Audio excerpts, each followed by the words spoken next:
प्रवक्ता सुप्रियो भट्टाचार्य पार्टी कार्यालय में प्रेस कॉन्फ्रेंस की है। उन्होंने कहा कि राज्य में अनेकों प्रकार की समस्या होने के बावजूद भी सरकार जनता की आकांक्षाओं के साथ हर वक्त खड़ी रही है। इस दौरान उन्होंने बीजेपी पर निशाना भी साधा है। कहा कि पिछले चुनाव में हमारे गठबंधन के उम्मीदवार ने 28,000 मतों से जीत हासिल की थी, लेकिन इस बार 56,000 मतों से जीत हासिल कर बीजेपी को करारी शिकस्त देंगे। बता दें कि 29 दिसंबर यानी कल सोरेन सरकार को 3 साल पूरे हो जाएंगे। ये इतने बड़े पैमाने पर काम है कि इससे जो हमारे विरोधी पक्ष थे वो बौखलाने का काम के अलावा और कुछ नहीं कर पाए। आप सबने देखा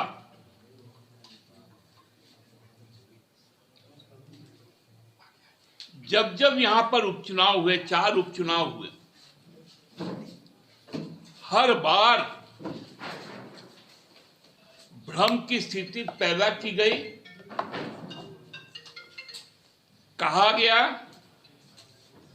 कि चुनाव के बाद में सरकार बदल जाएगी और उस दिशा में प्रयास भी हुए।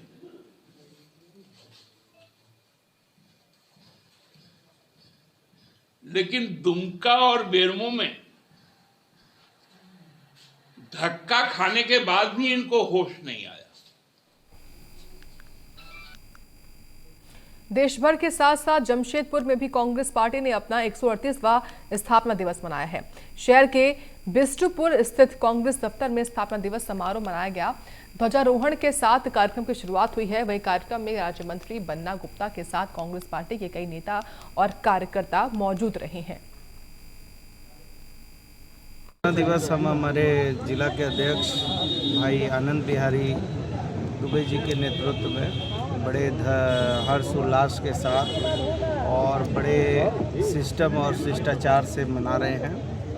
सभी हमारे पार्टी के जितने वरिष्ठ नेता हैं, बुजुर्ग हैं, सबको सम्मान देकर पार्टी जो है अपनी परंपराओं को भी निर्वाह कर रही है, नए नौजवानों को भी मौका दे रही है। और हमारी पार्टी भारतीय जनता पार्टी ऐसी नहीं है कि जो है लोगों को जो है बुजुर्गों का अपमान कर दे, बुजुर्गों को जो है मुख्य धारा से बाहर कर दे। हमारी पार्टी बुजुर्गों के आशीर्वाद से, बुजुर्गों के साथ से, उनके सानिध्य से, उनके लंबे काम के तजुर्बे को लेकर आगे बढ़ रही है। झारखंड सरकार के नक्सली आत्मसमर्पण नीति के तहत इनामी नक्सली अमन गुंजू ने आत्मसमर्पण किया है। पुलिस और सीआरपीएफ के मौजूदगी में आत्मसमर्पण किया गया है। नक्सली अमन गंजू पर राज्य सरकार ने 15 लाख रुपए का इनाम घोषित किया था। अमन गंजू 2004 के बाद उग्रवादी संगठन में शामिल हुआ और धीरे धीरे संगठन में आगे बढ़ता गया और अभी वो रीजनल कमांडर के पद पर संगठन से जुड़ा हुआ था। इस साल अभी तक 13 उग्रवादियों ने राज्य सरकार के समर्पण नीति के तहत सरेंडर किया है। आज हम आप सभी के समक्ष मुख्य धारा में इनका स्वागत करेंगे और इनके दिए गए जो इनपुट्स है उसके बेसिस पे आगे काम होते रहेगा। इस आत्मसमर्पण में झारखंड पुलिस के कई पदाधिकारी, सीआरपीएफ के जो झारखंड सेक्टर के पदाधिकारी, उनका अहम योगदान है। लेकिन साथ साथ बिहार सेक्टर सीआरपीएफ के पदाधिकारी और कोबरा के वहाँ जो कोबरा बटालियन है उसके पदाधिकारियों का भी बहुत बड़ा अहम योगदान रहा है। इन संयुक्त बलों के द्वारा जब इस क्षेत्र में अभियान चलाया जा रहा था, उसी समय लगातार इनके परिवारजनों से बात करके, इनके परिजनों से और अन्य इनके जो एसोसिएट्स हैं उनके बात करके उन्हें सरकार की नीतियों के बारे में बताया और ये भी समझाया कि किस तरीके से वो गलत राह पे है और वो मुख्य धारा में लौटेंगे तो उनका स्वागत किया जाएगा। उन्हें एक मौका दिया जाएगा कि वो जो गलतियां किए हैं उसको सुधारें और एक नॉर्मल जिंदगी जी सके।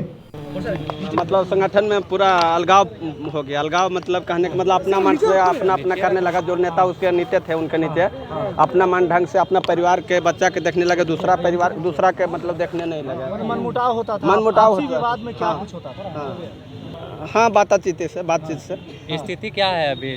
स्थिति तो मतलब ठीक नहीं है। मतलब उन लोग भी रास्ता के इंतजार कर रहे हैं, रास्ता खोज रहे हैं सरेंडर का। मतलब कुछ लोग इस ऑपरेशन समर्पण से क्या मन में आता है, कितना बेहतर होता है? अच्छा लग रहा है सर। जमशेदपुर के मानगो थाना क्षेत्र में बाइक सवार 3 अपराधियों ने एक युवक को गोली मार दी है। गोली पैर में लगने से युवक घायल हो गया है। युवक को गोली मार अपराधी मौके से फरार हो गए हैं। गोली की घटना से इलाके में हड़कंप मचा हुआ है। वहीं स्थानीय लोगों के सहयोग से घायल युवक को अस्पताल भेजा गया है। परिजनों ने पुलिस को घटना की सूचना दी। सूचना मिलते ही पुलिस मौके पर पहुंची और परिजनों की शिकायत के आधार पर पुलिस ने मामले में तफ्तीश शुरू कर दी है। ये बाला प्रसाद जी का बेटा है, उनके घर पे गोली चला है। जब वो लोग 2 आदमी आया स्कूटी से, दोनों हेलमेट पहना हुआ था और बेल बजाया तो उनका बेटा आए हैं बाहर और बोले गेट खोलने के लिए। तो गेट खोले नहीं, वो देखे कि पापा नहीं है तो नहीं गेट खोले। तो क्या किए कि जो ग्रिल का नीचे से मैंने गैप था तो उसमें से लेकर पैर में गोली मार दिया। 3 गोली चलाया है, जिसमें से 2 गोली मिस किया है, 1 गोली उनका पैर में लगा है और उनको आनंद फानन में MGM लेके अभी आया गया है। सूचना थी कि पारस नगर में कोई गोली कांड हुआ है। उनको सत्यापन के लिए तो गए, पता चला कि शुभम कुमार लगा है, उसको गोली लगा है, पैर में लगा है। उसको MGM लेकर आया गया है और उसका भी इलाजरत है। और एक टीम मेरा वहाँ CCTV वगैरह भी देख रहा है, उसका इन्वेस्टिगेशन जारी है। फिर भी अभी तक आवेदन प्राप्त नहीं हुआ है। आवेदन प्राप्त नहीं हुआ है। कितनी गोली चली है? अभी उसका कोई खुलासा नहीं हुआ है। जब तक इंक्वायरी पूरा नहीं होगा पता कैसे चलेगा। पेशेंट का क्या हाल है? पेशेंट अभी ठीक है, उसका पैर में गोली लगा है। नियोजन सहित अन्य मांगों को लेकर बीते 2 दिनों से चल रहे धरना प्रदर्शन का एक भव्य रूप देखने को मिला है। प्रदर्शनकारियों ने मासस कार्यालय से एक भव्य जन आक्रोश रैली निकाली है, जो MPL के पुडनी रोड स्थित ATM गेट तक गई और वहां जाकर एक सभा में बदल गई। देखिए, आज लगातार कई दिन से यहाँ पर धरना चल रहा है। आज जितने भी आप लोग देख रहे हैं, ये आज हमारे जो MPL बना, इस अगल बगल के ग्रामीण महिला सब आज लगातार धरना प्रदर्शन कर रहे हैं। MPL जब शुरुआत करने जा रहे थे तब बहुत आशा और उम्मीद जगा था इस अंचल का, जो हम लोग को रोजी रोटी और रोजगार मिलेगा, नौकरी मिलेगा। लेकिन बड़ी दुख की बात है, यहाँ के पूर्व कोई ऐसा नेता जो एग्रीमेंट किया था, जो विस्थापित जिसका ज़मीन गया उसको नौकरी होंगे। लेकिन आज ऐसे कुछ विस्थापित है जिसका ज़मीन पर आपका ये प्लांट बना, उसमें अभी भी कुछ लोग बाकी है जो उसको आज नौकरी नहीं बना। और सबसे बड़ी बात है, यहाँ से जो धुआं उड़ रहा है, यहाँ से जो छाई उड़ रहा है, पूरे जो लोग खेती करके खा रहा था, आज वो खेती भी बंद हो गया। पूरे काला छाई खेत में जाकर भर जा रहा है और खेत भी जो पैदावार होता है वो सारा बर्बाद होते जा रहा है। और अब बात धनबाद की, जहां पर एक युवक ने एक ऑडियो जारी कर पुलिस को खुली चुनौती दी है।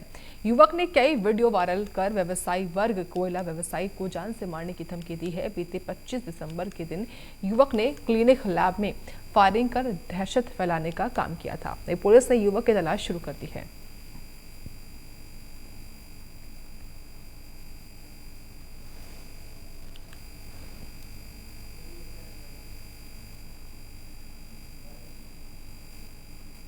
खबर झरिया से है, जहां सेल की चासनाला डीप माइन खदान में हुई खान दुर्घटना में 375 खनिकों की जल समाधि हो गई थी। इन शहीद खनिकों को याद कर शहीद स्मारक पर श्रद्धा सुमन अर्पित किए गए।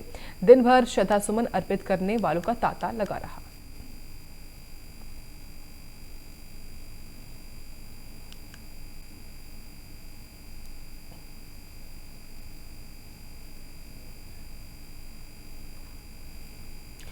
कोडरमा जिले के डोमचांच प्रखंड के CM हाई स्कूल मैदान में खेल महोत्सव का आयोजन किया गया। कार्यक्रम में कोडरमा विधायक सह पूर्व शिक्षा मंत्री डॉक्टर नीरा यादव, कोडरमा उपायुक्त आदित्य रंजन ने खेल महोत्सव का शुभारंभ किया। साथ ही अतिथियों ने कार्यक्रम में लगाए गए विभिन्न विभागों के स्टॉलों को फीता काटकर उद्घाटन किया। खेल महोत्सव में डोमचांच प्रखंड के दर्जनों गांवों से सैकड़ों की संख्या में लड़कियों ने विभिन्न खेलों में भाग लिया है। मौके पर जिला परिषद मेंबर शांति प्रिया सहित हजारों की संख्या में लोग शामिल हुए।